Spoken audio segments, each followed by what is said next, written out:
In his opening speech at the Climate Change New Economic Models Conference, organized under the scope of the Portuguese Presidency of the Council of the European Union, Frans Timmermans, Executive Vice President of the European Union, pointed out that the climate and biodiversity crisis threaten, without any exaggeration, our very survival.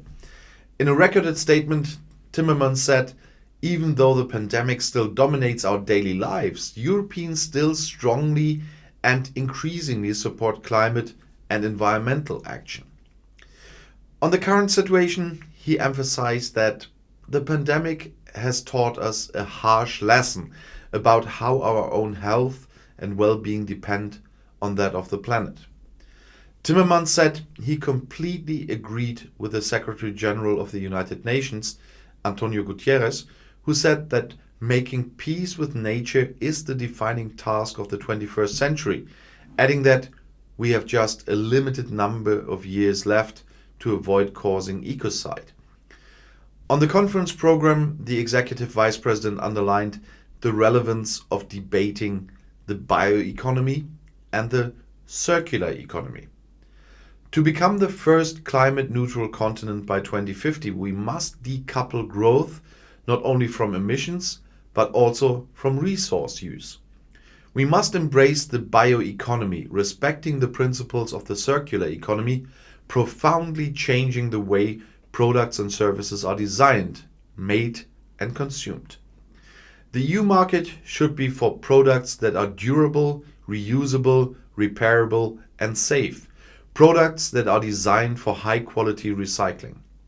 In his welcome message, Portuguese Prime Minister Antonio Costa also recalled that Europe has made a commitment to be the first carbon-neutral continent by 2050, and that this is the core aspect of the vision enshrined in the European Green Deal, which establishes a new development strategy for Europe and a roadmap for making Europe sustainable.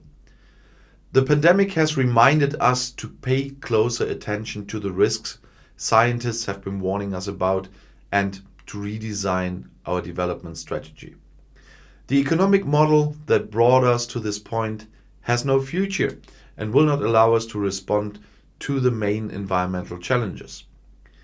Tackling climate change, reducing pollution, and reversing the loss of biodiversity, said Antonio Costa, Prime Minister of Portugal. The Prime Minister highlighted the need for development that is fairer and more equitable and within the limits of the natural system, saying that we must work along the entire value chain of products and services and increase its circularity. The pandemic has also shown us Europe's need to reduce its dependence on critical materials and assure greater autonomy in different areas of activity, he added, pointing to the example of the sustainable bioeconomy, one of the topics in the spotlight at the conference. Antonio Costa also recalled the main priority of the Portuguese presidency, the approval of the European climate law, and he added that Portugal is one of the European countries with the most ambitious goals for 2030. As to funding, he pointed out that 47% of the funds for the Recovery and Resilience Plan are earmarked for climate action. And if you want to stay informed, please subscribe to my channel. Auf Wiedersehen.